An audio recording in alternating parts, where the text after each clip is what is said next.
always five, acting as one, dedicated, inseparable, invincible.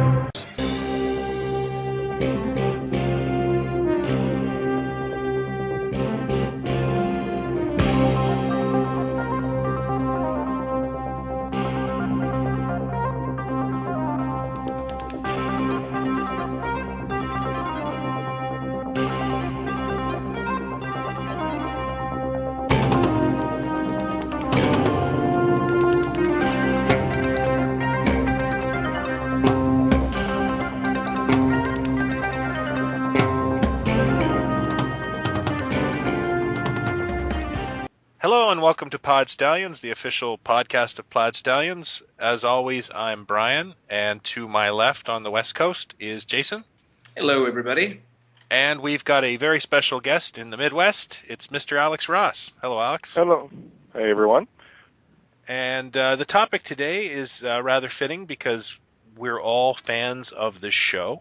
So, and I think we all kind of have a different connection to it, and that is what was known to us as Battle of the Planets, but known to kids around the world as Gotcha Man.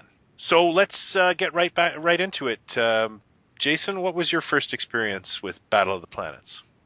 Yeah, it's funny. It's very tied into Doctor Who, oddly enough, which is a show we've done a PodStallions on before. That was our first episode. Yeah, I seem to have a very strong recollection of coming home in the afternoon, 1978, and, people swear that even back then, Doctor Who was on public television, which would have been, where I grew up would have been our Channel 2 was our public television, and then Channel 9 was the syndicated station, that ran Godzilla movies on the weekends and ran Star Trek and whatever. The good station. The good station, yeah. And so I seem to recall that Doctor Who, before it was edited into those 2-hour movies on Friday nights, it did air every day. They did a half-hour episode every day, and I don't remember it being on Channel 2. I thought it was on a different station that was syndicated, but maybe I can get an answer on that. Maybe that's how it first came over here. Because I thought it was on different stations before it did get sold to syndicated television at one time. That's what I thought, and it was because they used to do these intros. There used to be like recap. Henry Silva did them, or not Henry Silva. The man's name is Henry. I can't. You know what I'm talking about? Yeah, I do. Yeah, there was like an American-only special like recap. Yeah. On yesterday's episode, the Doctor was caught in a blah blah blah blah blah. They would do that sort of thing. Because you couldn't figure it out. Yeah, exactly. But it was a mental show. It was very weird. But I do remember that. So I think that was on a different station. And then whatever it was, I had to flip over. So if that was on at like 4 o'clock, I would flip over at 4:30 to Battle of the Planets, or 3 or 3:30, whatever it was. And I remember seeing a commercial for Battle of the Planets. And I, as we all, I think, sort of suspected, I thought it was a brand new animated series that was space related. And of course, as we've said a million times, anything space related between 77 and 80, we ate up with a spoon. Oh yeah. So I was checking anything out, and I was just hooked on this show. But from the first episode, I remember two things. One, that Doctor Who was this strange, I didn't know what this show was, and it creeped me out. It was scary and weird. And then Battle of the Planets, I remember very early on, being totally jazzed that a character was called Jason. Yeah. I mean, that was a huge, huge deal for me. But B, that there was bitching and arguing going on between these characters, mainly between. I always thought, even as a kid, I thought, boy, Jason's really kind of a hothead and rubbing people the wrong way. And there was always this sort of conflict between Jason and Mark.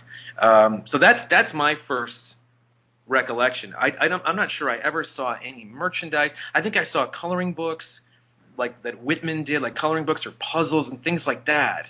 But I'm not sure I ever saw any of the U.S. rack toys that made it out that year, or any of that stuff. But wait, what did we have any that were here in the States?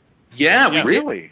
Yeah, we got about 10. I'll let Brian take it in a minute, but we got about 10 really cool rack toys. Yeah, we got a few different things. We didn't get anything that we would have given a crap about at 8 or 9 years old, like action figures or ships. But We got a board game from Milton Bradley Okay. that used artwork from subsequent seasons of Gotchaman. So there's characters on there that we would not know who they are. Right, yeah. We got a lunch pail from, I think, Aladdin. Yeah, I think I have that, yeah. The Gold Key comic books.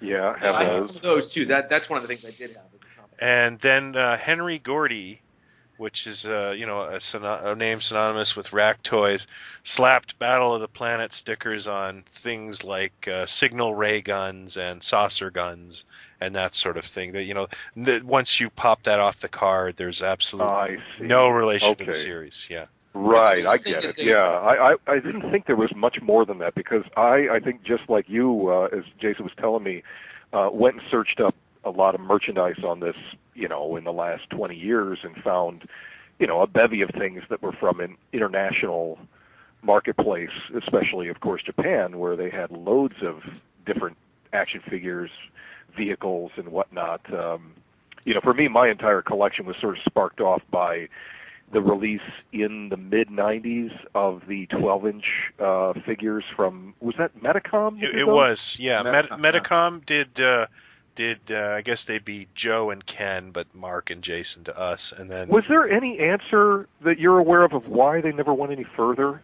I really don't know, other than that perhaps it's sales. I don't know. I know that Girl released a princess doll. In fact, I can claim one thing for my own involvement with the property that one of the later releases of Girl, they did some special version of it that had like a slick black princess outfit, and I think a white. There was two. There was like a variant version of it they did later down the line after their initial release, and the chest emblem with the second release was the one that I designed for T-shirt usage that was released by Dynamic Forces in the early 2000s. Oh, that's cool. I didn't know that. Oh, that's cool. Yeah, like there was no exact template for the bird symbol as there was for the G. There's a very exact kind of drawing for the G. No question about it. You see it on tons of merchandise. But for every merchandise thing you might get from Japan of the bird, it's like it's being drawn anew each and every time. So I tried to create one that was based tightly upon the turnaround art that I, obviously had copies of, and created this sort of sharpened version of it that does appear on at least that particular product, and of course the T-shirts that I had involvement with. Oh, that's really cool. Yeah, there was a real resurgence of product right around the late 90s, early 2000s, and I was kind of hoping that would keep going, but it seemed to kind of we peter killed it out. with the comic book series. Well, we capitalized on the excitement, and then we killed it. So. One of the 8 or 9 rack toys that were made. There's one. I think I've told you this before, Brian, that I am obsessed with getting if you can ever find it. And they did like a projector gun. It was a standard projector gun. It was made a million times by a million different companies. But it was this gun that had a square sort of barrel, and it had a little bulb in it and took batteries. And then it came with like 2 or 3 slides, plastic slides that had images of the characters on them. Oh, yeah. I've never actually seen one of those. Real small. And when you put the slide in the front of the barrel, it would supposedly project a larger image on the wall. But it's really cool because it's just these tiny little images of the characters. But let's rewind just a second. So that was my exposure. I'm guessing Alex's was pretty similar because it was syndicated around the same time, right, Alex? Well, it depends on where you live in the country. And Brian, are you from America or are you from Canada? I'm Canadian. Okay. Yeah. So, depending on your circumstance of good syndication, your town and wherever, state, in my case, it was, I was in the middle of Texas when that show came out in America. And the way that I saw it was not through syndication on my local television, but I think it was HBO, maybe, that had it in the late 70s. Does that sound possible to anybody? Wow. I wouldn't know, but let me see if it's on the Wikipedia page. I just know it was somewhere on pay cable that friends that I knew for only about a year who lived across the street from me in a rental house, I visited these young kids, and well, I was young too. I was like 7 or 8, whatever year it was, and seeing it in their home, and that was my first exposure.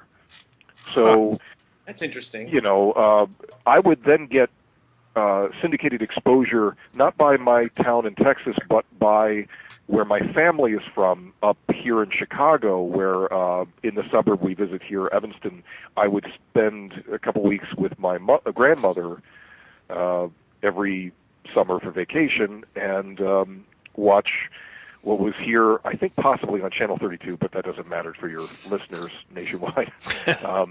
Going local. But anyways, yeah, I got a chance for a couple weeks a year to be exposed to this thing and I also had to get up like really early. It was something like 7 or 8 in the morning that they were running these reruns, you know, but I was desperate to see as much of the show as I could, and it was making an enormous impact on my young mind. I started basing a lot of characters that I made up as a young kid upon the concepts from the show.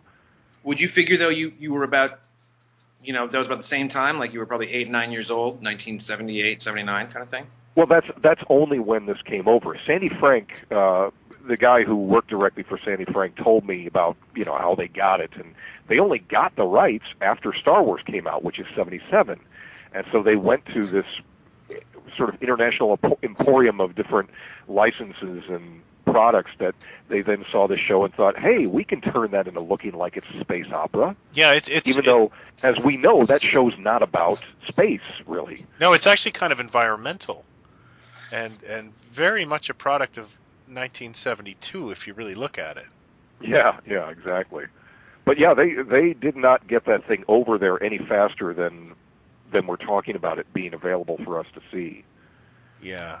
And then when did you sort of first see it, Brian? Was it a different time frame for you? No, I think it was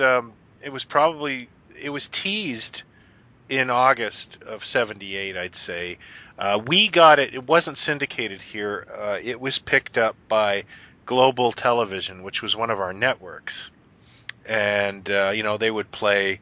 They would work on their own original programming, but most of the time Global, what they did is they picked up like American programs and played them on Canadian channels, right?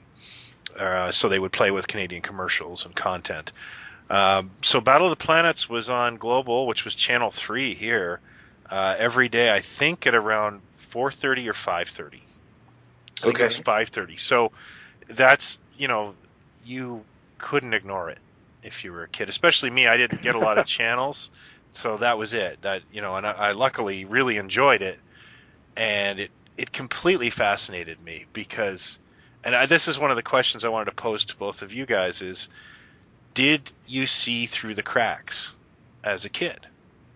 You mean that it might have been something else from a different time, or that? The edits and all that kind of thing. No, I bought it hook, line, and sinker. I thought it was. I didn't know. In fact, I don't think I even knew until much, much later. Maybe like early 20. I don't know. Maybe it had to be before the 12-inch figures came out. But I'm not sure when I discovered what it really was. That it was. I mean, initially I discovered that it had a different name, and that it had been picked up and changed, for other parts of the world. But I'm not sure when I understood that it was that much earlier. It was much, much earlier. Yeah, I would bet that I didn't learn any of that stuff until the 90s. See, when I was a kid, the thing that got me when I was a kid was two things, and this is my wife's a big fan, so we joke about this, is whenever Mark and Princess visited Seven's Arc 7, it looked weird. Right. And they never moved. But the thing that drove me mad as a kid was they would go to another planet. They would show the scene of the ship going to the other planet, and they'd land on this other planet, and it would be like, why are there Datsuns on that planet? Like, why does it look like my backyard? Like there was just something I didn't quite believe. Yeah. And there's a few episodes of that show that are just, they don't make sense.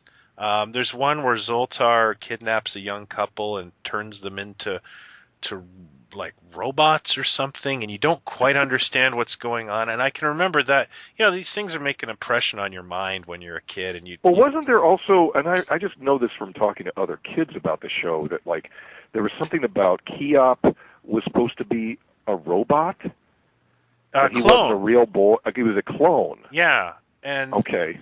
There was a rumor for years that Keop, the character Jinpei on Battle of the Planets, was swearing all the time. And they had to cover that up with that It's not true. It was just an angle, I think, and more they were shoving as much science fiction in there as they could. Well, think about it. This is the crudest. I mean, I'm not trying to really insult Sandy Frank too badly here, but I mean, think about how blatant it is to reveal the origins of this thing by the name itself. It was trying to cash in on Star Wars, so they renamed this cartoon Battle of the Planets. I mean, it might as well have been called Space, Space Wars conflicts. Yeah. It really was a blatant way to try and cash in on Lucas's thing. It was just far less obvious as, Lucas didn't take them to court like he did with Battlestar Galactica. Right.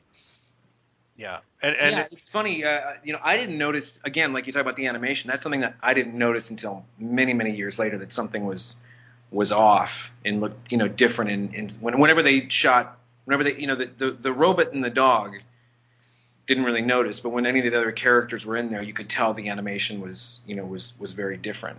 Okay, so let me just go back again. So it appeals to us on whatever level. We're kids, we're digging it, whatever. But I want to start with Alex because one thing I could also mention too, just to put a little bit of context to this for people, if there's a chance there's anybody listening to this who doesn't entirely understand why this thing is what it is, if there's anybody who's kind of curious and then they go check it out and go, I don't know why this thing would be so amazing to these guys. The difference is we were used to such a limited scope of animation in that period, adapting dramatic subject matter, adapting superheroes, adapting science fiction, and all the stuff was generally really, really weak. And the standard for that would be sort of the Hanna-Barbera style for, like the Super Friends and such. There was never any sense of real aggression, never really any sense of real fighting amongst protagonists. Mm-hmm. And I mean, aside from Tom and Jerry. So this was startling to watch the show that felt vividly like something real and tough was going down. Well, but that goes back to the question I was going to ask is, and when you and I have had 8,000 conversations about different things, and I always make this analogy where, referring to Alex and I, like we can talk about, the new Batman film or Battle of the Planets or whatever it is, and we're looking at it with, similar eyes and similar sort of criticism and exposure, the way we kind of look at stuff. But then Alex, has this different set of eyes that he looks at stuff with because of his background and because of the artistic thing and, being able to draw. And also because of the surgery. And because of the surgery, right. Bionics. But then, so something about this is appealing to you visually on a level that it's probably appealing to us too. We don't even know it, but like, what is it about this show? Because you've talked about this with me, like how influential it is in the design, and we've talked about the outfits. What is it about this show that kind of sets it apart? And what is it about it that appealed to you visually that I really do think it's as ridiculous as some of the costumes can be, and as a concept, they're pretty ridiculous on paper, but it works somehow, and it's different and different looking. What is it about in a nutshell that appeals to you?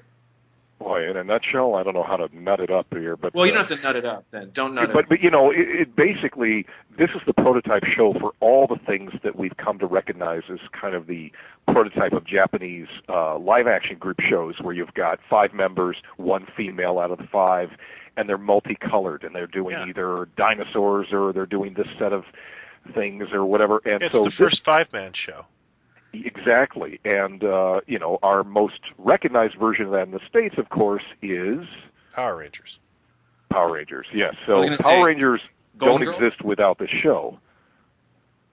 Right. Well, that, I mean, did this sort of then set the template for all of those shows? Voltron. Yeah, and of course that's, I mean, this happened more. There was more of this kind of thing going on in animation, but this really kicked off the wave of that stuff, that live action kind of thing there. But aesthetically, as far as what the show had that I love so much about it is, graphically, they were the most real feeling characters of adapting comic-like constructs on television, because the line work that's in the standard animation of those shows is much more involved than you were going to find in the simple line outline around figures that you would find from either the Hanna-Barbera studios or Filmation studios.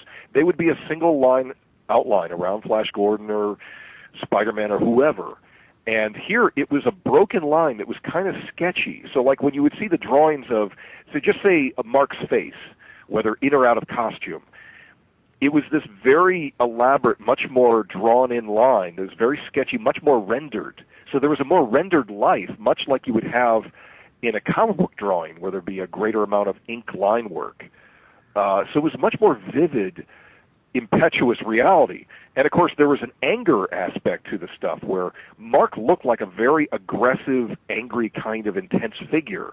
His eyebrows were very angled and sharp, and his eyes were big and bold, and there was something very vivid. Now, it wasn't to be confused with how the standard Japanese art style for a lot of anime had the oversized eyes that become distracting. These were far less than that. They were much more modest out of the entire body of work composed from various Japanese animation studios. This had a much more, I would say, Caucasian-centric look to it. I would Could say you agree so with me too. on that? Yeah, in fact, so much so that when I was watching the live action movie that just came out recently, I had trouble with it a little bit. Yeah. Because they, I just pictured them differently, I guess. Exactly. Well, part of the thing that we come at it with is realizing that those characters were designed to be Caucasian, effectively, except that in the original Japanese, they were just expected to be fellow Japanese characters. But then why do they have blue eyes? Or, but still, they had Caucasian features. But when it gets translated into Asian actors playing those roles, it doesn't feel like it connects with what the basic art style was. Yeah, the same thing happened with the Star Blazers movie, because you've got blonde characters, and and it's just all right. It takes a minute to get used to, almost. Yeah, it's a lot easier to watch further iterations of the live-action Ultraman stuff and things like that, because his first existence is with actors playing it, Asian actors, not with drawings. Yeah. And, there was a movie made, quite a few years ago, maybe 10 years ago now, that was from the same Tatsunoko Studios that created Gatchaman, of their character that looked very much like one of the Gatchaman, Polymer? Kashan. Oh, okay. No, I haven't seen. Is there a Polymer movie? No, I've seen a Polymer OAV. I'm a huge fan of Polymer as well, so I don't think there is. Okay. Yeah. I never liked the design for the Polymer red costume as much, but I've been a huge fan of the Kashan character. Now, doesn't he kind of look a bit like what would be Mark's father? Jeez. Okay, I might be going off on a wrong tangent there. Well, he looks like he's got a Gatchaman outfit in white with a little face mask covering up his lower face.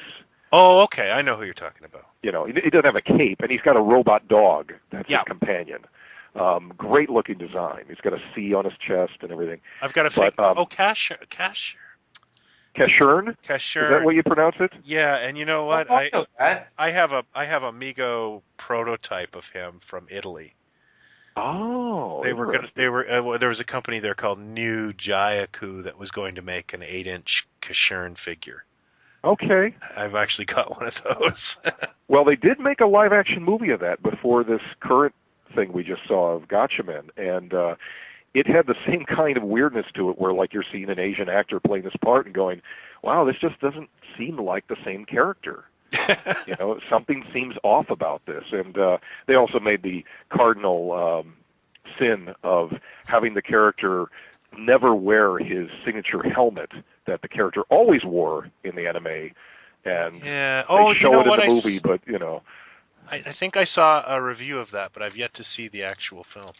Yeah, check it out sometime. It's interesting. It's very long and ponderous. It has a lot of the same defects that are in the current feature, I'm afraid to say. But, I hope there's somebody actually who sees that movie who's prideful enough about what stuff they make out of Japan that they'll actually be angry about criticisms that we make here.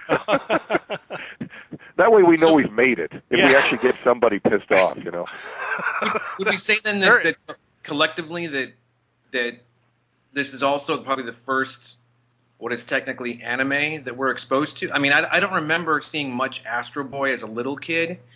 Oh, well, I mean, you've got Astro Boy, you've got Speed Racer was in heavy syndication. Oh, Speed Racer, yeah, that would have been first then. Speed Racer. They made it over here, I think, by the late 60s. Yeah, I remember Speed Racer before Battle of the Planets, yeah. And you got to also know that 8-Man, he made it over to the States in syndication before even Speed Racer, and that was black and white cartoons. Yeah, I can't remember that, but I do remember that. None of us would have been alive for that. I know, but these things do tend to linger. The one I remember the most was flicking over to the French channel as a kid, and they used to get all kinds of anime that we didn't get. Oh yeah, my wife there was is a French. big following in France for a lot of these characters. They were Goldorak and whatnot. Goldorak and Albator, like my wife's French, so she grew up on all this stuff and she knows those characters. There you go. And Battle of the Planets was La Bataille des Planets there. Okay. French Canada. Yeah, but and what's really kind of interesting is in Quebec they got all that merchandise from France I found at flea markets the odd time a 12-inch G.I. Joe version of Captain Harlock, or they got the Shogun Warrior of Goldorak, or just things like that we didn't get in English-speaking Canada, but I think these things were imported from France because the shows were being aired there. Yeah, and it's like I wish that kind of thought was done for us more in English-speaking Canada, because I'd love to have gotten some of that stuff.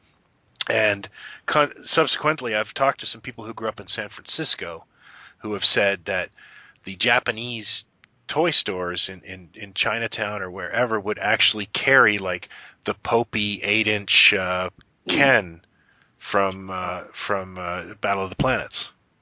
Oh yeah. That's one of my favorite collectibles getting that, I think, was one of the best things. Getting most of the Poppy figures that they had done, or Popey, however you pronounce it, was something I was very proud of assembling because I'm such a Mego nut. Do you have all the what's the 5-man show they did there? Battle Fever ones? Battle Fever. Is that the one with the different countries? Yeah. You know what? Nearly all. I'm missing, I think, the one from Kenya. I couldn't find that for less than like $300, $400 online. Yeah, he's a toughie. I just didn't want to spend that. Yeah. But I got pretty much everybody else. Yeah, I'm a huge fan of the Kamen Rider figures they did. Oh, sure, yeah. No, I got all those, but and I guess there was only the one guy from Gotchaman, but still. And then I think I have they made a variant of the Superman that we had anyways in the States. It was exactly the same. Yeah. So. And do you have the in France they took the Super Joe body and the Space Academy bodies that Hasbro did, and they made Mark, Princess, and Keop? I have the Keop. Yeah, they're the problem with them is, and Jason, I don't know if you're familiar with Super Joe by Hasbro. It was right after they canceled the Adventure Team, they made a space version of G.I. Joe, and he's Mego sized. Oh. But they used this weird nylon to put him together, and it disintegrates. And well, mine's still holding together, believe it or not. Keop, I think, it survives better than the rest because he's on that Space Academy body, and the kid body seems to hold together better. I didn't know that. That's very interesting. That's fascinating, actually. I have a mark where his fists just disintegrated recently. I'm real thrilled about that. But I have a collection of the Hasbro Super Joe figures, and they're all on the card, and they're all just body parts. at the bottom. Oh, really? Yeah. Oh, that's a shame. It's actually kind Wow. of funny. Like like now I'm just kind of amused with it, but it would drive you crazy if you thought about it. Well, I remember seeing those when those came out in the late 70s and just thinking, like, what are these things? They're so bizarre, and they were trying to create new characters. And I just, find that fascinating given the fact that they would strike gold in just a few years later when they decided to downsize to the smaller Star Wars size. Yeah. And now, of course, G.I. Joes have been a constant for so long, but it's fascinating that they tried something innovative in the late 70s with, more spacefaring and whatever you want to call that. I remember there's some see-through plastic that was used on the aliens. Yes. Okay. The good guy, I think, actually, Luminos. He's see-through. Yes. Yeah. There you go. Yeah. Oh, Kinda yeah. looks No, like I've a got big some Micronaut. books on that stuff. Yeah. I love looking at pictures of that old stuff. I had no idea that the actual toys were just pretty much pieces if you bought them at all. Yeah. There's only one character that seems to survive, and that is the villain Gore, who's just like a big lizard. And I don't know if they used a different type of construction for him, but Gore, the King of the Terrans, is the only one that I guess he won because the other guys are all disembodied. Yeah, you should check these out sometime, Jason. They're really cool-looking figures. I mean, Okay. they were really... In fact, it might even trigger a memory for you if you check out the images of them, and you might go, oh, wow, I remember when these things were out there. Because I never bought them myself, but they formed a memory that would stick in my head for the next 35 years. Well, there's a site. Well, we'll get back to the show for a second because there's a well, no, regarding collectibles and stuff, because there's a whole world out there that I wasn't aware of for the longest time. I literally have like a few of the diamond pieces that were made. I have one of the squirt guns, the Gordy International squirt guns on the card, and well, recently I picked something up that's pretty rare. And it took forever to get here, but I got a company called Crescent in the UK did a laser rifle. It's called an electronic sound rifle for Battle of the Planets, and it's basically just, it's a white space rifle. Here's one of the sounds. Who says that stuff didn't sound cool in the 70s? And it has, the toy itself has nothing to do with Battle of the Planets, but the box is really cool because it's got 7 Zark 7 and Mark on it, and a scene on the back and stuff. But it's really, really hard to find still in the box and everything. But there's nothing. I don't remember anything being around really as a kid for this show that I loved so much. And I knew other kids at school were talking about this show, so it was on. It must have been on for a good year or so. I don't know how many episodes were made, but I don't remember it being around much after that. It just seemed to kind of be this burst in the late 70s, and then it was kind of gone until Cartoon Network started running it again over here. I think I can remember turning on the TV like in the 7th grade, so like 1981, 1982ish, and it was like 6:30 in the morning, and I was up and I turned on the TV and Battle Planets was on, and I can remember being all nostalgic. So I think you're right. I think it kind of faded away.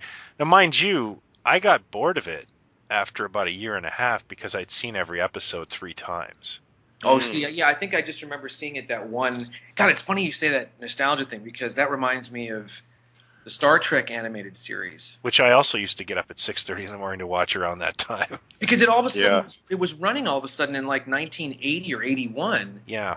One of the networks was running it here, and I was like, I remember seeing it and just going, oh my God. Because when it originally aired, I could have only been, 4 or 5 years old. But I remember the show. And so seeing it again, like in the early 80s, I was like, oh my God. Like it was like I'd forgotten it existed, sort of. I honestly think that's why I was up that morning. Was to catch Star Trek. To catch that? Yeah. It's funny. So the show comes over here. They repackage it. They call it Battle of the Planets. They dub it with a bunch of American actors. Yeah, and some notable ones like Ronnie Shell and Casey Kasem and Key Luke. Yes, that's right. Key Luke was the bad guy, and Casey Kasem, I guess most people would know him as Shaggy. And Robin. He did and Robin on the Hanna-Barbera thing. He did a American Top 40 radio show here for ever and ever. He did the Top 40 like on Sunday nights. And sadly, he's in the news today. Is he? Oh, yeah, his family's fighting over him. He's not well. Oh no. Yeah. Well, at least you weren't telling us he was dead, though. No, but it's not. Apparently he has such severe Parkinson's he can't speak. Oh. And his children. And this is somewhat positive in a way that it's not a bitter fight over his money. It's a bitter fight over him, like his care. So. Oh, his care. Oh, yeah. Interesting. Yeah, it was just on the news, and I was watching it before we signed on, and I guess the kids even said something. One of the daughters said, the stepmom can have all the money. We just want him. So. Is he still married to? Yes. Ghostbusters. What's her name? He's married to from the Tortellis. Yeah, she was in Remember Rick Moranis is dancing with her in Ghostbusters. You know what? I haven't seen Ghostbusters in a very, very long time. Oh, okay. Well, we're talking about the giant woman. Yes. Yes. Yes. Okay, Yes, and I assume she's a second wife. She's not the mother of his kids. No. Okay. But I think she's been around for about 30 years with him. Yeah, exactly. They've been married a very, very long time. So.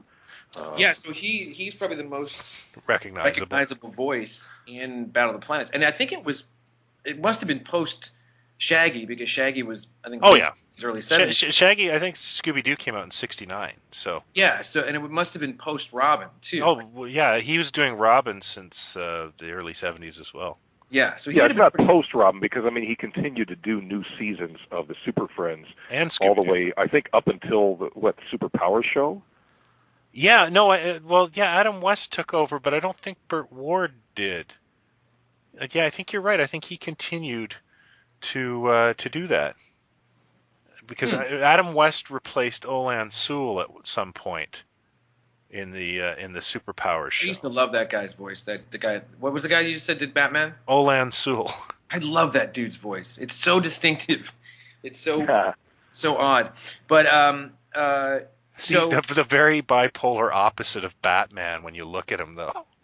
Yes, I've seen images. So it kind of goes away from the time we're kids, and maybe comes back. Like Alex, do you end up sort of rediscovering it did it go away for a while and then you came across it again? Like Yeah, exactly. Yeah, I forgot about how much of an influence this thing had on me because I had no merchandise or any copies of the show when I was growing up, so it took pretty much returning to Chicago full time, coming here to go to school, then ultimately to live here, that I reassociated with the show, which may have been still in some syndication here, and then eventually at some point that I got cable in the 90s, I saw it was back on Cartoon Network, which they did a new version of reworking all of it with new voice actors to represent the shows under the name G-Force. Yeah, and they'd watered down the violence even further with that. Did they really? Yeah. Oh, wow. I don't remember. I don't remember if it was G-Force or do you guys remember Eagle Riders? Because Saban got a hold of it in the 90s. Right, and the reason they could do that is because there are later seasons of the show that were not licensed by Sandy Frank that then were available for Saban to license, and that's where he created Eagle Riders. Yeah, and then it must have been G-Force because it was an episode of Battle of the Planets, and it was one I remembered, and I was watching it in my apartment, and there was it's an episode where a guy is looking for his father, and he falls through the floor, and they find a skeleton with his father's ring on it. In Battle of the Planets, they say, "That's my father's ring, oh no."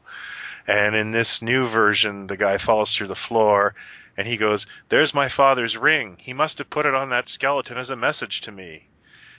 Completely obscuring. And they would do things like that where somebody would die in an explosion, and then they would have an epilogue, and it would go, "Thank goodness we all got out of that explosion, including that little girl," or whatever. And you'd just be like, "Oh my God, they're." By the way, that goes.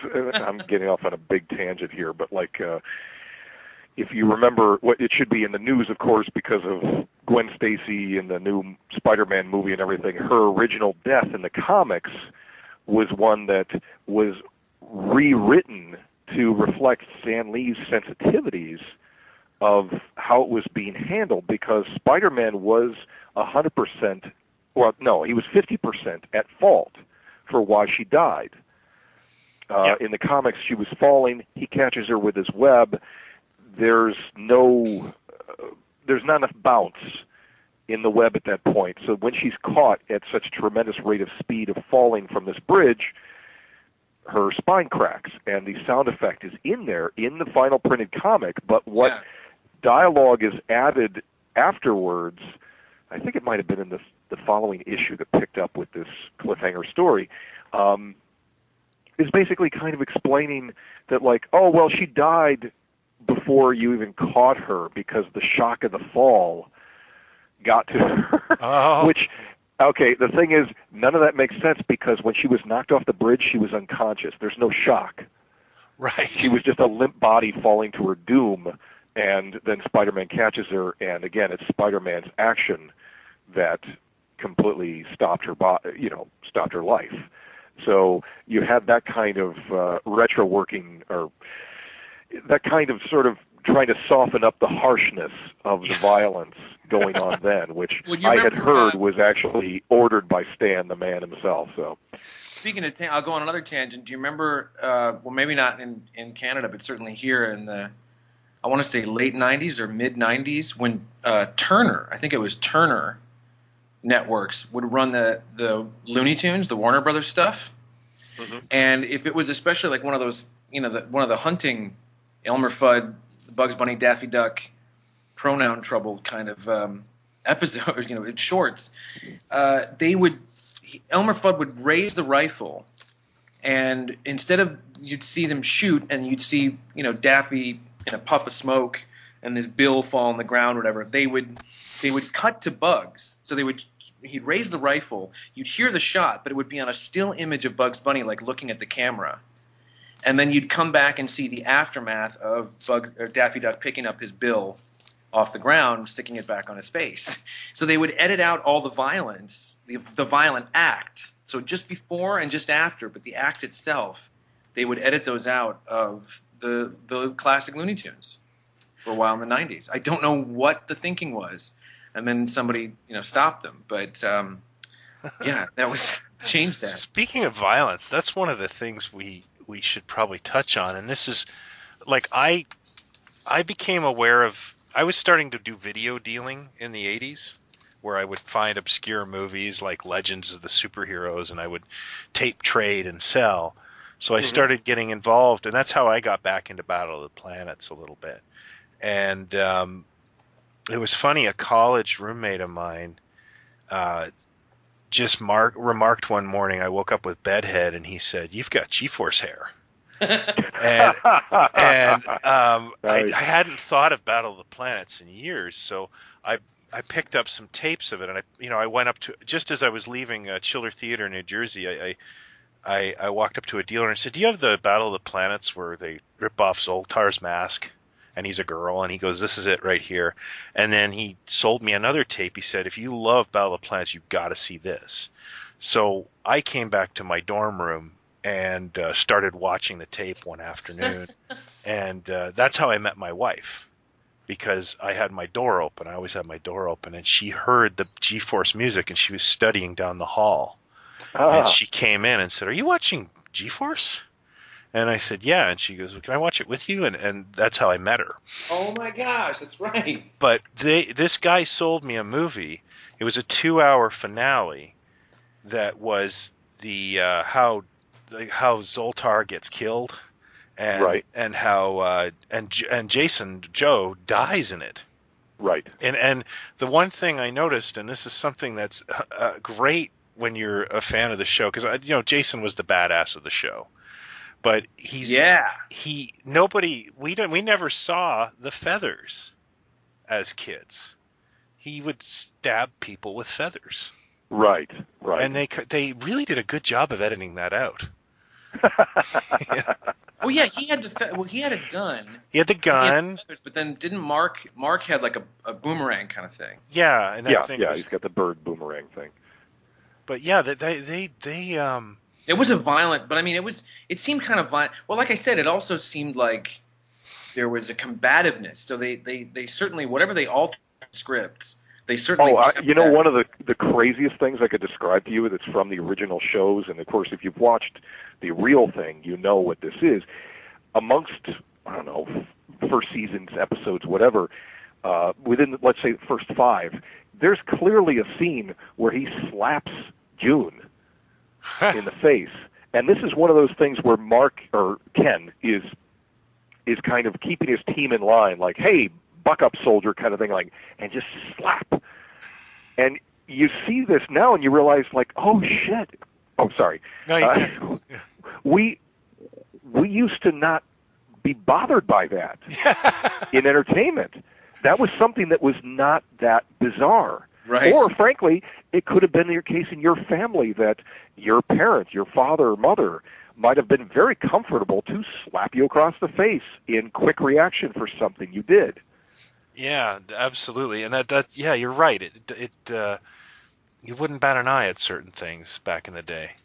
Yeah, it was a whole different world, but yeah, this was something that was right there in one of those shows, and to see it again and like, oh my God. And of course, I'm sure they cut that for the Battle of the Planets version of this, but if you watch the ADV videos, which have translated the entire series run with new voice acting matching the scripts with no editing of the original material, you'll see what it really was in its context. I was watching A Battle of the Planets, and some little bits still slip by, and I think there's one I was watching with my kid.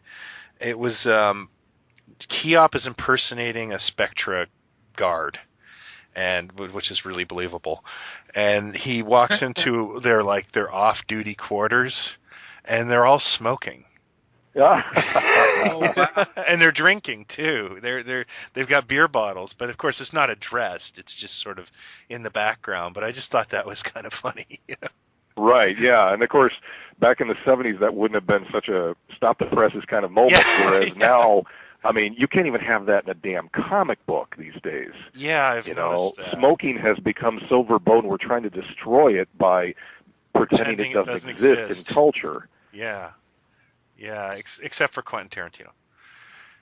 So was the show, and I don't know enough about, the anime world or the Japanese stuff, but was the show originally made for a different audience? Was it made for like a kid audience, or was it just that kids were more advanced, or they were more used to seeing things like that? Absolutely, they were. Plus, it was also prime time, right? Yeah. Oh, was it prime time? Yeah, it was like the Flintstones. I mean, it was primetime viewing in Japan. Oh, I didn't know that. It wasn't a Saturday morning thing. Am I correct? I'm not 100% sure, actually. But, it wouldn't surprise me. But, going back to stuff for kids, I'm a huge fan of Kamen Rider. And that is definitely I don't think it's Saturday morning, but it's whatever, a kid's block of shows. And I have an episode of Kamen Rider, I think it's 1971, 1972, I'm not sure, where he's fighting a vampire. And the vampire jumps in the air. It's like a big bat. And he jumps in the air with a sword and just does a swing, and the whole screen fills up with blood. So, and it's like red paint pouring on the camera, so they're not exactly prudes when it comes to violence. No, they didn't have that kind of issue there. But yeah, so ask, were they more advanced than us? The answer is, well, now that we have as many buckets of blood on television through The Walking Dead and all the other zombie ephemera that we're indulging in these days, how advanced are we? Yeah. I mean, now that we're on the other side of this, where violence is so much not verboten, that I don't know what we're doing well exactly. It's kind of a giant question mark. So was it a big hit when it first came on the air over there? Did you guys know that throughout the years? As far as I know, it was, yeah. Yeah, well, they did 3 different iterations of it through the 70s, and they changed it each time. The right. Phoenix changed. There are model kits that were released there was some merchandise came over to the States, like model kits by Antex that say the Phoenix, but they're not the Phoenix from the first series. They're like the second series Phoenix, which must have confused the hell out of kids. Right. And I think some of the other Japanese toys actually got released in the UK from the third. The third Phoenix is kind of a bland-looking thing, but I have a friend who his parents are Chinese, and they would go back to Hong Kong every summer. He's probably listening. Hi, Ed. And he used to tell me that he would go, like in '78 to Hong Kong, watch the third season of Battle of the Planets, or Gotchaman, and then come back and go, yeah, in the third season they have this ship that splits out, and people would just be like, you're a liar. Right. It's like very traumatic for him. But now when they introduced like the stuff where the ship broke apart into different pieces or became somewhat animated, that was almost like beginning the beginning roots of the Transformers in some ways. They were ahead of the curve on that, right? Absolutely, and that's the one thing I really love. I wish American comics would do more of this, and is Kamen Rider. You get a new Kamen Rider every year. The last guy exists, but this is like a new guy in his story. Oh, so basically like the same model as the Ultraman show. Absolutely the same thing. I just use Kamen Rider as an example because I'm staring at something. But yeah, Ultraman, the same thing. The last Ultraman's still there, but this is the new Ultraman and his story, and it can be... By the way, there's a live-action feature of all the Ultramen together. I don't know how many years old it is now, 5 or 6 years old. Yeah. And it's beautiful, and everybody's in it, including Ultra 7, the original actors. Oh, really? Fantastic. Oh, yeah. See, the original actors make reappearances in the story. I just watched a Kamen Rider film that's all the Kamen Riders in the current one, and I have some problems with the way the current ones look. They look like just walking toy commercials. But only a couple of the original actors actually appear. The rest of them, they don't talk during the movie. But that is a very physically demanding role, so I guess you're not going to get a 70-year-old guy jumping around like that. Exactly, yeah. So it did pretty well when it was on, and then it builds this cult status throughout the years, and then. I think I would have to assume that this is one of the major tentpoles of a lot of Japanese pop culture, that they never forget how important Gotchaman is to building up all this kind of stuff that they know of today in all these other different forms. They just may not have the style of how Kamen Rider, and Ultraman keep rebirthing. They don't have that with Gotchaman. Yeah. So like getting the feature film that they finally just made is a big deal for getting that done there. But it would, we were so close to that happening here. Yeah, it's weird too because it's the same property, but it's not because we've put our stank on it so much. It's just. Well, now keep in mind the thing that was going to be done here was a license with Tatsunoko. It was not through Sandy Frank. Oh, okay. So it was not going to have anything to do with the Americanized version, and it was going to be heavily reborn. As I told Jason before we had this interview, I said, I've got this, insight into what that project was going to be before it went belly up. And what's interesting is, of course, they do the redesign of the costumes just like they did in the movie, although theirs, I would say, is a little bit more faithfully driven. But they were going to do a story that effectively was a lot like the movie X-Men, where it's about how you meet the rough character of Wolverine who's out on his own and doesn't know, what to do with his crazy self, and then he finds this group that brings him in and makes him part of their group. Yeah. That was what they were going to do with the story of Joe. Okay. Joe was basically this, crazy long-haired driver guy who I saw early animation test stuff with him. I saw conceptual stuff for the entire movie of all the costumes and villains and such, and it looked fantastic. And this was Amaji Entertainment that was doing it.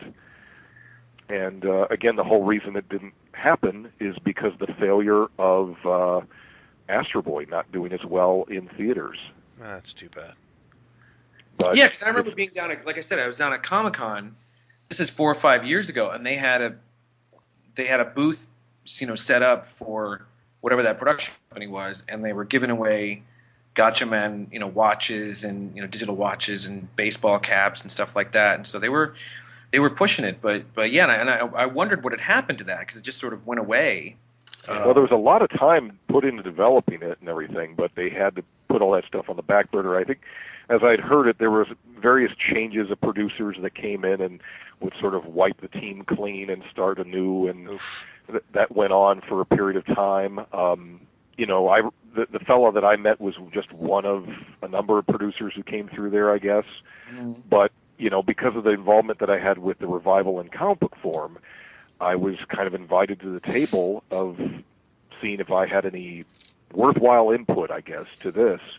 And the one thing that stuck out for me, though, is that as they modify these characters for are accepting them as a group today, the one who would get to have the cool long hair would be Joe.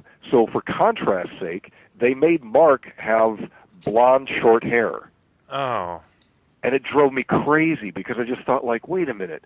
So that means basically the lead guy in the movie is going to be the Condor.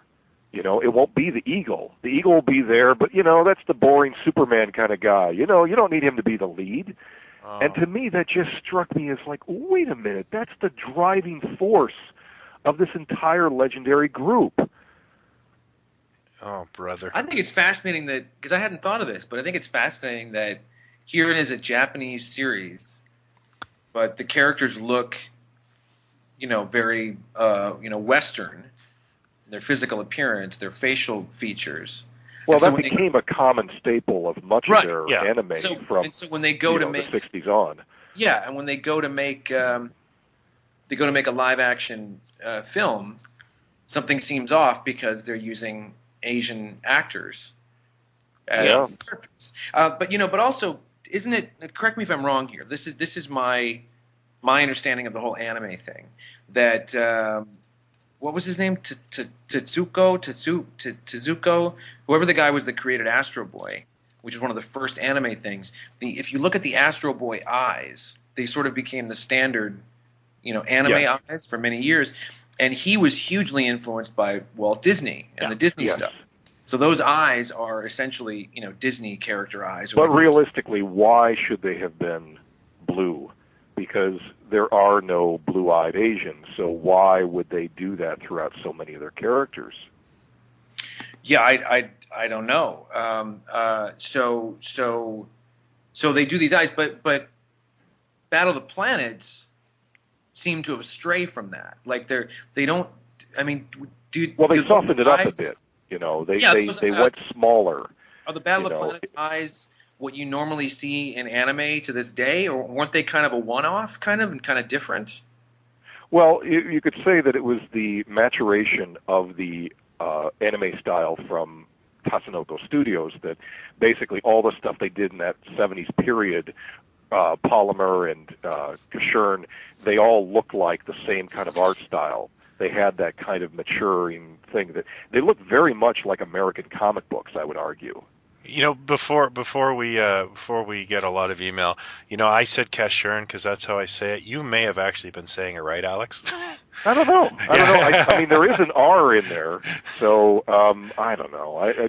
I get none of these things right. Neither do I. So I just wanted to point out that I'm never right on this stuff.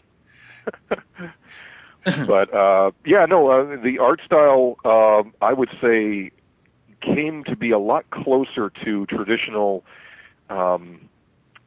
representative art, which I would say is not exaggerated. So with the exception of like when you look at Jinpei, who is clearly an exaggerated, comical-looking figure, that the main protagonists, from Dr. Nambu to everybody else, they look much closer to a regular drawing of somebody without as much exaggeration to the eyes.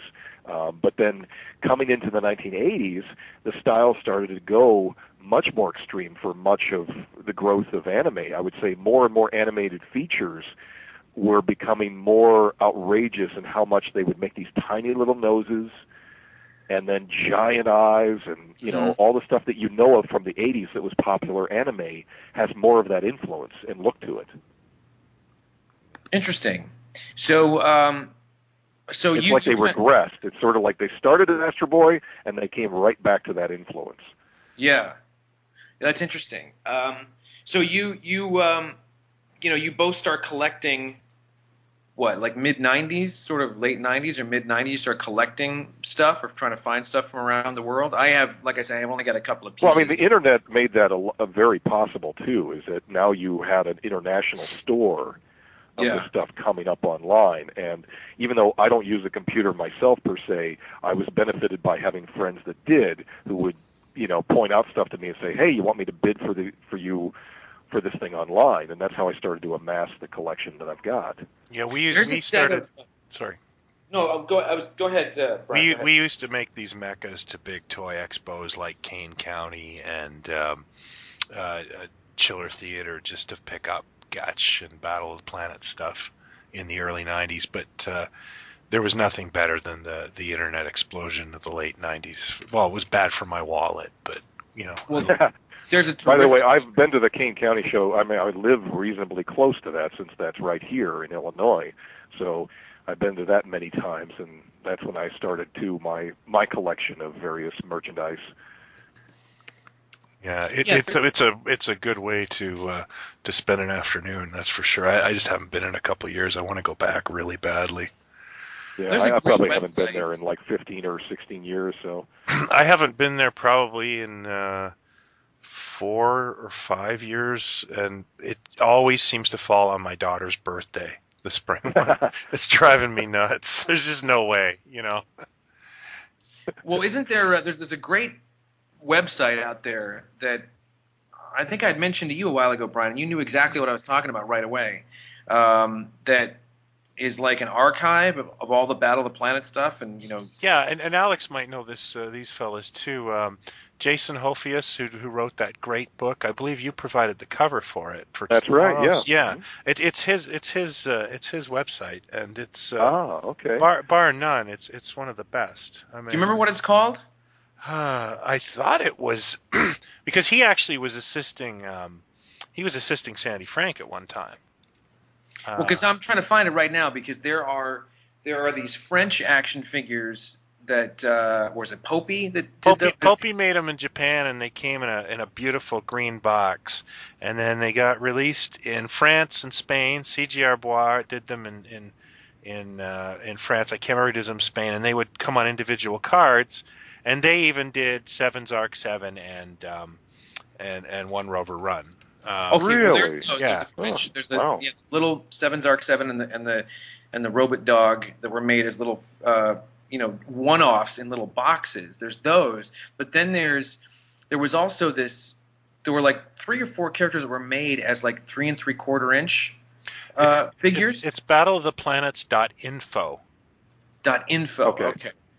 I'll look for that. Yeah. Because there's a line that was done, I think was in Spain, that are like more 3 3/4 inch characters. The action figures, the 3 3/4 inch, like the Popey figures, are technically 3 3/4 inch ones that were released.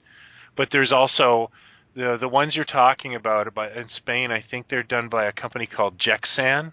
Yeah, I'm looking at them right now. There's a Mark, a Jason, a Princess, and then there's one that's really cool because it has Seven's Arc 7 and Rover on the same card. Yeah, I've got that. You've got that? Yeah, I'm looking at it. Well, give it to me. I won't. Well, I don't own this stuff. My wife does. Then ask her to please give it to me. No, I think she can take me. What's the problem? Yeah. Those are cool. I'd like to get those someday because they look like they would kind of line up with other. Well, can I ask? Do you have a single display cabinet dedicated to this stuff, or more than one? Well, we have a collection room, and I've got a whole bunch of Detolfs and different display cabinets.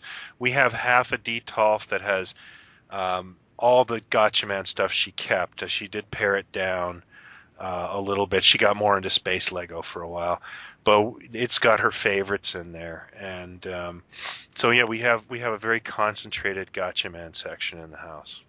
Yeah, I'm similar to that. I've got one case that's dedicated to Gotcha Man and other related things, oddball things like Devil Man and a few other imports, but generally mainly focused on them. And I figured once I hit sort of every figure category that I could think of in terms of shape and size, getting these oddball different things that fit those things, I pretty much figure like I'm done. That's well, I can keep going forever on this stuff. But what burned her out, and I don't blame her, is every piece of merchandise is usually just Ken, and the same image of Ken pointing. Yeah. And she got really she'd be like, well, no, I think a few years ago I was at a toy show and I found a little vinyl from the 70s of Tiny. And I brought it home just kind of as, it cost me like $10, $12. And I brought it home just as a joke. Like, look, it's not Mark, Yeah, exactly. But I think her favorite piece I ever got her was there's a magnetic series of figures from France of 7 Zark 7 and 1 Rover Run. And those are the ones. Yeah, those are the ones I was talking about too. They're single colors, like the robot is like blue plastic and the rover's like yellow plastic. Yeah, and I got her the rover in the box, and she loves that piece because it's one of her favorite characters, and there's so little relating to that character. Yeah, that's what's cool. That's when I see these figures, I want to track them down. There's also bendy figures that were made. What's cool about those is, again, the Jason figure. I'm looking at one right now from Ori Jouet. Yep. Ori Jouet from France, where Jason, it's clearly a different. It's not just a repaint of the figure, because he's got a gun molded into his hand. So it's a different figure altogether. So I mean, I'm trying to collect, the Jason stuff for obvious reasons. There's also listed here, which is mind blowing, a Phoenix like vertibird toy. Oh yeah. In a box, but remember the whirly. Oh my gosh! I'm looking at it now. It's There's Phoenix that does that, like the whirly bird, and on the packaging is. Beautiful. 7 Zark 7 and Zoltar and Zoltar, it's kind of cool. And there's all these die-cast vehicles that seem to have been put into like 7 or 8 different kinds of packaging and boxes from around the world. But like in the UK, they got I remember the early days of eBay before they had photos. I would just have Battle of the Planets and I'd search it hourly. And you would see like Phoenix die-cast, and you'd have to email the seller and go.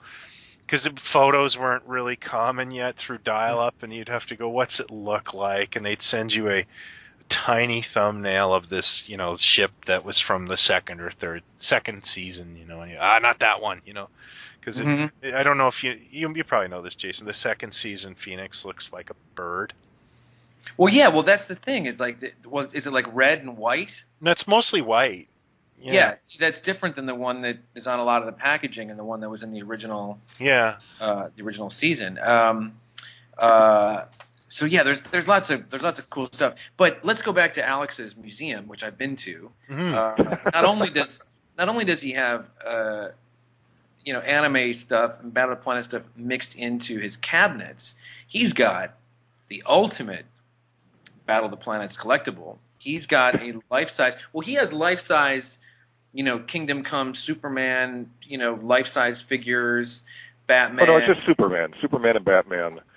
Superman and Batman. In my style. They're just my style. They're not specifically those projects, but... I thought the Superman was the Kingdom Come Superman. Am I wrong? No, he doesn't have the Great Temples. No. It isn't the Great Temples. Okay, but they're all done. They're molded and sculpted in his style, and then someone made a life-size. Well, they look like waxworks because they've got lifelike hair. Well, the Superman has rooted hair in the head, and he's got waxed skin, and so it looks very much like a real person standing there in the full costume and everything. And these lifelike Batman and Superman, and then this other fellow that I got to know who I did a lot of sculpting work with on a number of projects was a costume maker named Larry Mallet. And he was a talented sculptor who wanted to make a life-size Mark, and did so. He made a full sculpture of that character, which I have, I believe, the only copy of. I don't think there's any other reproduction of this, but it's with a full vinyl stretch costume he's wearing that's perfectly accurate to the show, and it's a head sculpt with larger than normal glass eyes that were made custom to have that kind of anime look to it, so it looks a little bit more odd, but his face is sculpted based upon the model designs, and it's a beautiful piece, and that's my ultimate thing, that everybody who comes into the museum says, "Oh, is that Speed Racer?" Oh. Because nobody knows who this guy is. I hope you don't invite them back. Yeah, that should be your litmus test. Yeah. Gosh, Alex hasn't invited me back in 2 years. How come? It's because that Speed Racer comment you made. Exactly. Yeah, no, but yeah, it's weird. People don't get this. They don't know who that character is, and without a movie to back it up, it doesn't really have that much reach in terms of popular culture. It's funny you say that, but you're right. I think you have to be of a certain age, and then there isn't a lot to remind you of it either. No, without it getting into theaters. I mean, imagine if they did make this movie they were planning on, and then imagine it was a hit, then who knows? We may have all these kids today. It's the oddity of, like, nobody knew who Iron Man was if you weren't reading comics. Mm-hmm. And now everybody knows who Iron Man. Every little child knows who Iron Man is. But a very short time ago, nobody did know. Most people didn't know who Thor was, or most all these Marvel characters. So they've done a great job of keeping this stuff alive and reaching a whole new group of people. But, it's very difficult when you've got these properties that have a lot of years behind them, but, getting them to be reacquainted with a broader pop culture base is not an easy task. It's a bit like the $6 Million Man. Exactly. I mean, I love that show, but they did nothing with it for so long that, my kids know who he is, but, that's few and far between. Yeah, I know. It is funny to think that, we think it is just a series from the 70s, but they did stuff going all the way up to the end of the 80s with those original actors reprising their roles, including, I believe, the very first Sandra Bullock starring vehicle was in one of those revivals. And it was actually filmed in Canada. Ah, there you go. Yeah. So which one? What was it? The Sandra Bullock? There was the worst one. It was the last one. It wasn't the last one. Sorry, the worst one is the one where they get married. That's where, like, Lee Majors. I don't think they're slowing down the film anymore. He's just running. But I think it was. It's one. I think I remember. I mean, I think I'd seen it. Like, Sci-Fi must have run it sometime or something. I think they were trying to spin the Bionic Man off. I think it was the second TV movie, and it was trying to spin the Bionic Man off into a new, Steve's son and this new Bionic girl, which I think was Sandra Bullock. And they have Steve and Jamie, and they're fighting this Russian who's got advanced bionics, and it was all filmed in Hamilton, Ontario. Canada seems to be the source for your TV reunion movie, all the Trial of the Incredible Hulk was Vancouver. Oh, right, yes. It's loaded with Canadian actors, Yeah, well, I remember seeing that the G-Force stuff down at Comic-Con when I think I'd called you about that, Alex, and I grabbed you a cap or whatever it was. But I was thinking how cool it would have been, whatever this thing was going to look like. You probably would have had a whole new range of toys or action figures at least. Because I really do feel like as much stuff as there is out there, none of it's it's all pretty fragile stuff. And it's incredibly hard to find. Then you get the diamond stuff that was made in the late 90s or whatever it was, early 2000s. And that's great. It's good stuff, but it's 3 points of articulation.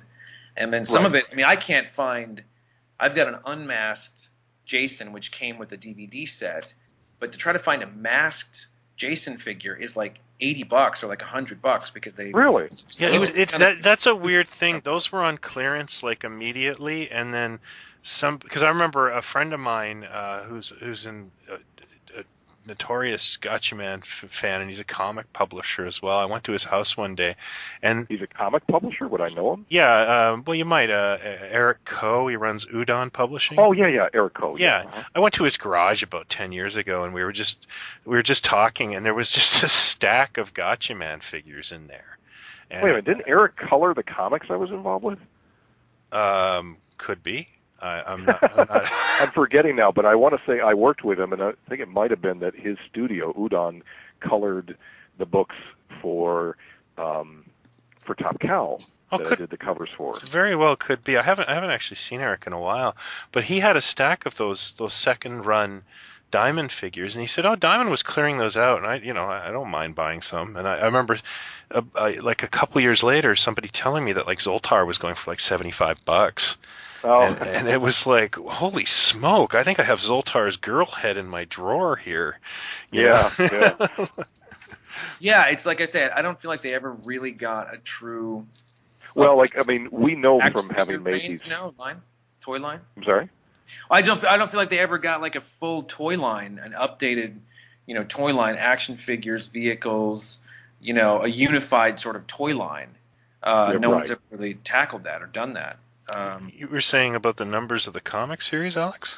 Oh, just that, we found out by doing the revival of the comics that even though we started off with, a fair amount of attention and support that was given to us, that we quickly fell in the numbers of what the series was doing. And for whatever that might mean, it might relate strictly to the quality of the product we made or just simply general reaction of people kind of unified looking at it going, well, we really don't remember this that well, but we were excited for a moment when things like Masters of the Universe and G.I. Joe were suddenly coming back in comic form, and this was one of those things that rode that wave.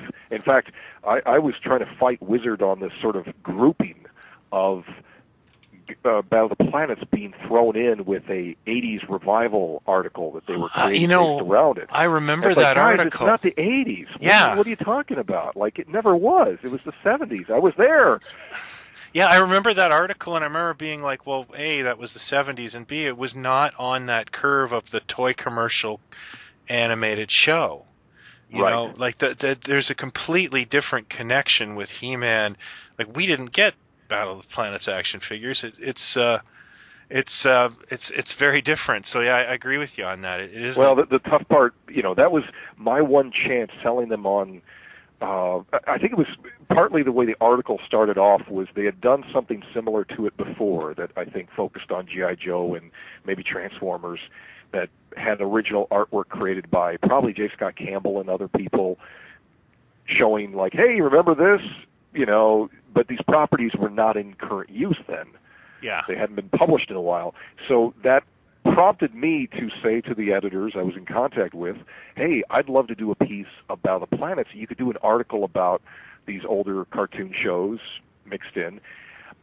I never thought for a second they're going to turn around and make the article somehow focused around the singular thought of it being the 1980s. Mm. Because, of course, yeah, they were in syndication still at that time, but that's not what, either way, I got my chance to illustrate them the one time. I thought that was going to be it until Sandy Frank's representative contacted, I guess Wizard is how it first started, and we got hooked up where I brought in Top Cow as the publisher. I contacted a friend I had there, and basically we made a revival happen in print, and it rode that wave that basically we had no real reasonable association to.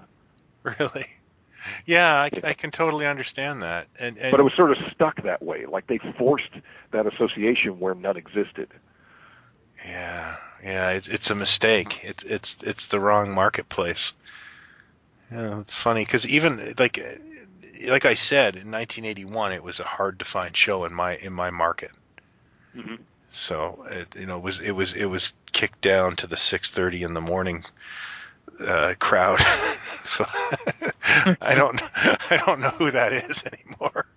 Yeah. Alcoholics, the unemployed, No, they're passed out by 6:30. So is the Japanese? Should I track down the Japanese movie? Is it worth tracking down? The new live action? Yeah. I don't. I watched it without subtitles. Really? Yeah. Well, we were just I will buy a copy, but that takes a while to find. Well, so I did buy a copy, and that's how I've seen it. It's. Is it out? It's. Yeah. Oh, yeah, okay. I got given a copy of it, and I thought, well, I am going to buy this, so I'll watch it, and I do want to see it actually with. Well, you know what'll shock you with the subtitles? Mm-hmm. You'll be reading it and going, "Who's George?" Oh. They keep referring to George. Oh no, George. Well, the problem is that what happens with a lot of subtitles that are created for these kind of projects is it's not English first speakers who are doing the translating for our benefit, which means that if they don't know the American or English understanding of these characters, well, this doesn't make any sense under any reason because the names are the same for the characters, whether it's English or Japanese. Mm-hmm.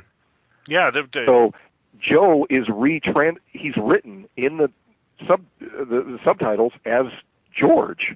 Weird. And I was like, wait a minute, did they change the character's name? And I'm listening closely every time his name is spoken. It's like, nope, that was Joe. Yeah.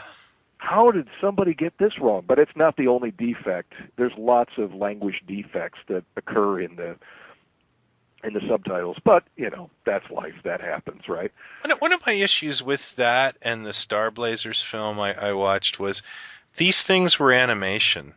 So therefore, there was no limit on the special effects or the scope of something they wanted to do.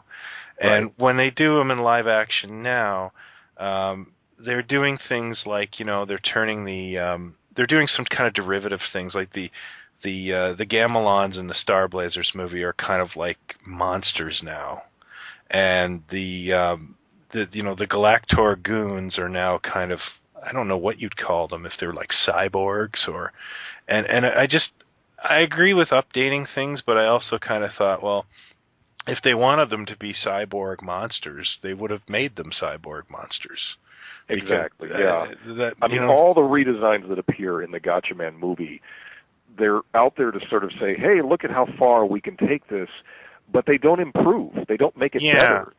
Yeah, and showing, I always thought that the G-Force team looked really amazing and dynamic when they would fight, and I was hoping to see that in live action, and instead they've gone even further to where they're like leaping over buildings, and that wasn't really, it was well done, but it wasn't how I ever envisioned them. It's weird. It wasn't a deal breaker for me, but I just was kind of like, it was cool the way it was, and I wanted to see it. Well, especially when you take in mind their alter egos, when you see the young people out of costume, you're thinking, okay, well, they'll be more contemporary because that's the way of all things. Yeah. But they're not contemporary in any way that is exciting or interesting. It's sort of like ho-hum. Yeah, I wasn't expecting the numbered shirts either, but it did. I want the striped trousers. That's what I want to see. That's right. But, that would have been so much more... imagine if they truly embraced what it had been. Yeah. How much fun it might have been. That's the last... What's that? I could care less about whether the actors were Asian, but, the fact that the characters don't have any of those aesthetics, the long hair, the 70s kind of clothes, those things have a certain quality to them that is a sad loss when it's not there. And where was the ping pong table? Nah. It was cool to see that the Dr. Nambu character was exactly the same guy. He looked perfect. Yeah, it was pretty amazing. He had the long hair, he had the suits, Yeah. And yes, he is an Asian actor playing a character that looked Caucasian, but it didn't matter. You could see exactly who the guy was. Absolutely. And even the 3/4 length jacket, which is... But then, they have the design for June, her character she's wearing black with a little bit of magenta trim inside of the cape. And you think well, that's not a really great translation of a swan, is it? No. I mean, one of the things my wife said while watching is, well, I'm kind of glad I'm not staring at her panties every 5 seconds. But that is kind of I did kind of think that they could have done something that was reflective of the original character a little more. With they didn't have to go full on pink, but Well, in the Imaji version, the one that was going to be the feature animated thing, that was going to be more of a magenta look for her entire costume. So they were taking the fact that she wore pink, exaggerating that, and so she would have been like the red member of the team, effectively. Right. Well, that makes sense. But they were really good designs, the ones that will never see the light of day now, unfortunately. That's really too bad. You don't think it'll ever get resurrected by someone else, or? Well, somebody else, and then whatever thing they might do next will be, completely their own invention and influenced by their own time. Maybe by that point, we won't even have actors doing these things anymore. It'll be all CG. But just like the Imaji movie was going to be animated. But the tough part of this is Gatchaman was a sensation in Asia 40-some years ago. Yeah. And the connection to the people who remember how much of a sensation it is grows weaker with each passing generation. Do you remember this, Alex? This was around the time that the internet kind of boomed. Gatchaman became a hit in Korea. Around mid 90s, mid to late 90s. And I was dealing with a U.S. soldier stationed over there, and he was pulling out these wacky, like some of these toys were just awesome, and other things were kind of just a little bit, they were cool, but they were huge. They were all huge, and like they would basically paint over a Power Ranger to look like Mark. And it would come with this huge clunky gun that had nothing to do with Battle of the Planets. And they did do a beautiful 5-pack of the figures in vinyl, but the box. I just got that actually. Yeah, the box is like 2 feet tall or something. I remember. I thought that was an old toy, and I bought it from a collector, in the store, and then I got it home and saw that the copyright on it was just from 2009 or something like that. No, I think it was late 90s. This one I'm thinking of. It's a huge box though, and you can tell it's got Korean kanji on it. Okay. Yeah, and they did model kits. They did all kinds of stuff. It got a little gross. Like I was getting so many boxes from this guy, and eventually, none of it really clicked, and we sold it all. But it was kind of neat to have at the time. It was kind of neat that they were going through this. The show by that point was like 25 years old.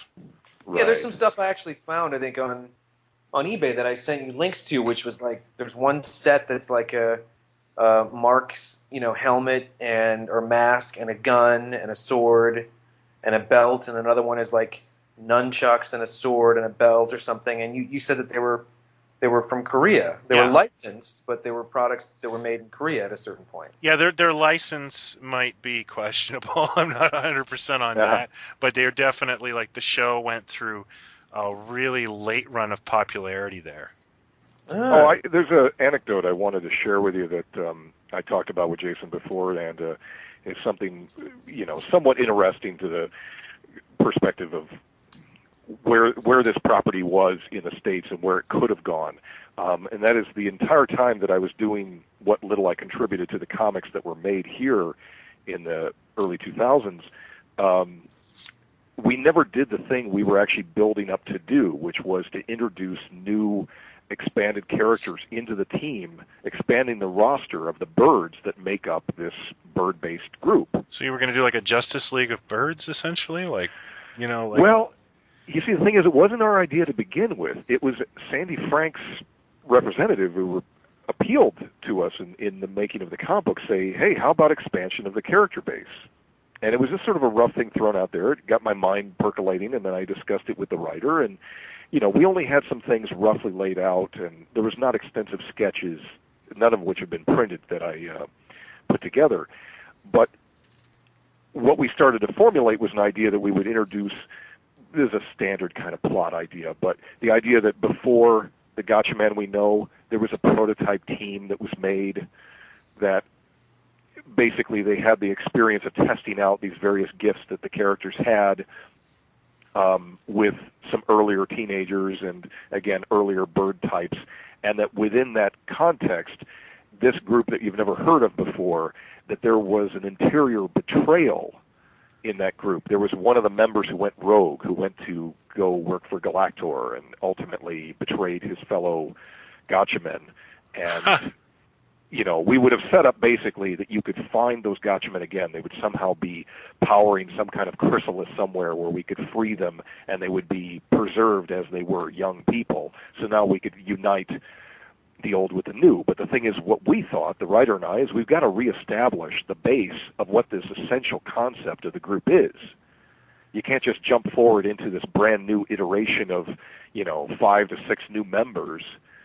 You got to reestablish the main characters, their essential first adventure, and kind of get the audience used to them. We thought we might be doing this comic for years. We only wound up doing it for 12 issues. Yeah. We had assorted specials. We had a crossover with Thundercats and all the stuff we got to do that was really fun, and I'm very proud of it.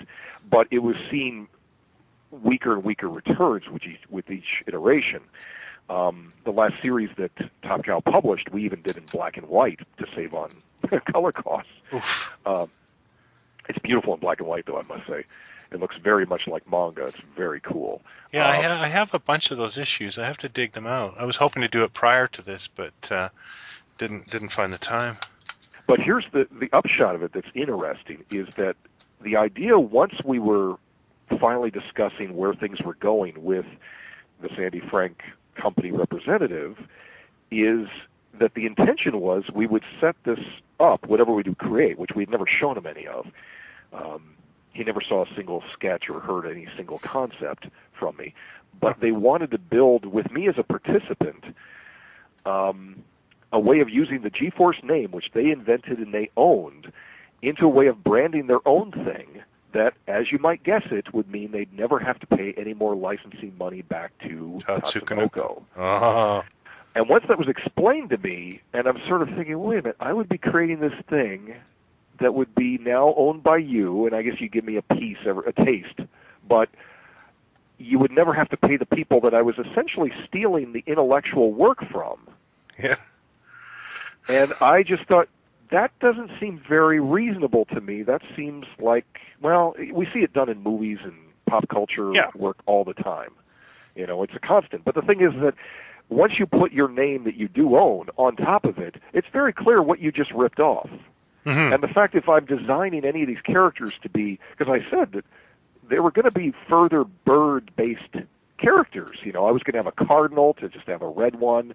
I was thinking of all different, not that I know birds that well, but, there have been a crane and, because I believe the crane is very popular in Japan and whatnot. I was also going to change up the races, too, to have it be more multicultural as well. Well, the thing is that, we couldn't see eye to eye, of course. I was seeing it as the issue of, that seems reasonably questionable to me. Like, I would feel not good about doing that to Tatsunoko. Yeah, and that's Tatsunoko fair. They've never done anything to me that's wrong. They've only given me this thing that I really appreciate. And, of course, there wasn't much, I'm not sure how big the operation is representing Tatsunoko, if it's just the inherent family that had started up the business years ago. I have no idea if a single creator of the original show participates in anything. But of course we know if you're dealing with, say, something like Mazinga, you're still going to deal with the original manga creator, Go Nagai. He's still going to control that. He can control whether or not anything more gets made out of that. And so there is a certain amount of rights that do exist in Japan that have benefited creators over years. So, anyways, you get the idea. I've been vaguely familiar with that, but yeah, I kind of suspected that, but I'm not sure of the Tatsunoko situation at all either. And I've never really done anything with it. I think my friend Eric has attempted to license some. He was trying to license some props at one point, like doing the boomerang and that sort of thing. I don't know whatever happened with that. I've got a kind of a working one of those myself. The bird thing. I've got Well, there was one that was a model kit that was passed around, and I've got a beautiful finished painted one assembled as part of my statue. I think about 10 years back, somebody re-released that beautiful die-cast God Phoenix that has all the little vehicles, that sort of thing. And did that not come with a replica of the boomerang? I don't think I've only seen it on. Yes, it did. Okay, yeah. Yeah, because they released two different versions of it with different stuff, and one of them, I believe, came with a replica. But I think it's just a simple piece of molded plastic. It is, but to my wife, it was like wish fulfillment because she used to make out of Lego as a kid. So yeah. See, somebody needs to do something. So yeah, maybe I'll talk to someone with a toy company and see if we can come up with some ideas. See that you do. And somebody a couple of years ago, remember there was a video game. I think it's Capcom versus Tatsunoko, and you could actually. I'm not a video game guy. I don't know if you guys are, but you could actually like pit Street Fighter characters versus a Mark from Battle of the Planets. Yes, that's right. And it was just very recent. Yeah. Yeah, and they released a small action figure. Hang on. Sorry. I believe that'll be cut out of your final edit. Yes, well, you know what? We sometimes leave the puppies in. There was a 3 3/4-inch action figure released around 4 or 5 years ago. That's really brilliant. I bought it for $10. Oh, the one it's like a GI Joe. Yeah, Takara made it. I think it's like a Microman. Yeah, I have that. I think I have that somewhere. Yeah, I love that figure, and it came with a little boomerang, right? Yeah, and how hard would it have been to do the rest of the team? Exactly. It's always they did. Do you remember the ones that Ben Presto did like 10, 12 years ago, where they they were like little figures that came in the crane machines? Oh yeah, the Gashapon. Yeah, they did a Mark. With a little boomerang, and I think his arms moved, his head moved, and that was it. But yeah, again, do the rest of the damn team. Someone's doing like little super deformed ones that are out. Yeah, they're out. Those are out currently, and then there was a sort of Lego-ish set that came out. Like I remember that. Yeah, that might be longer than 10 years ago. But again, these are all like variations on a theme. Like no one has just done a full-on action figure set, vehicles, etc. I think the Phoenix was offered through Diamond or something because there were two, like you said, the different versions. I seem to remember one one had like a plastic flame case that went on top of the ship. That's right. I saw that the other day actually. Yeah, that's part of my collection. Yeah. Yeah, try to find that stuff now. It's pricey. So I think the favorite thing I snagged in all the collecting, because there was, there's things like figures in the One Rover one, was I finally managed, you just kind of play the waiting game looking for the right price, and it was it came just before Christmas, so I gave it to her for Christmas. There's a company called Idai Grip in Japan, and they made these beautiful Hot Wheels sized figure or ships of like Jerry Anderson stuff, and they made the Phoenix. They were one of the single greatest James Bond collectibles in the history of Bond. They made a Lotus Esprit in 1977. The wheels folded in, fins came out, missiles shot. I mean, it was just like it came out of the movie. Yeah. But it had stickers on it, like the Japanese tend to do. But it was by Grip, and it's a bitch to find. But go ahead. I'm sorry. So they did the Phoenix, and it comes in this wonderful little box. And Grip was really weird because they would take these little liberties. Like I love the Jerry Anderson show UFO, and they have these big shadow vehicles, these like tanks, and they're green or they're kind of odd colored, dark colors. Well, the Grip is pink. So, they just did, and it's like hot pink, like fuchsia, your aunt's stretch pants. But for the Phoenix, they just did the straight blue and red, and it looks smashing. And it's the toy that if you saw it as a kid, it would be your favorite toy for the summer. Well, I know from artwork I got to do for the DVD collections that were released by ADV of the entire series, some of the new art I got to create, I was using those toys, like the big Phoenix that was released through Diamond. I used that as a model because it had a metallic paint finish, and if you lit it well, you could get nice reflections on the body of it, and it had all the details accurate as best I could tell. So some of those speaking of pieces details, of merchandise have been used for artwork I got to make. Speaking of details, God knows we could go over many, many more for a long time now, but we're going to have to wrap this sucker up because we're coming up on 2 hours, I think, almost of nonstop conversation. That is no surprise to me. Yeah, see, I figured that would happen. But this is, you get people passionate about stuff, that like to talk. Well, thankfully, I'll never have to talk about this ever again. I'm very, very happy about that. I'm happy we're the definitive version of this chat. Yes. Final conversation on it. Well, that was pretty good and healthy. We covered the history of Battle of the Planets, Gotchaman, G-Force, and every other name of it. Alex, thank you so much for taking the time and being a guest and talking about this stuff. We appreciate it. It's a real pleasure. Thank you for having me.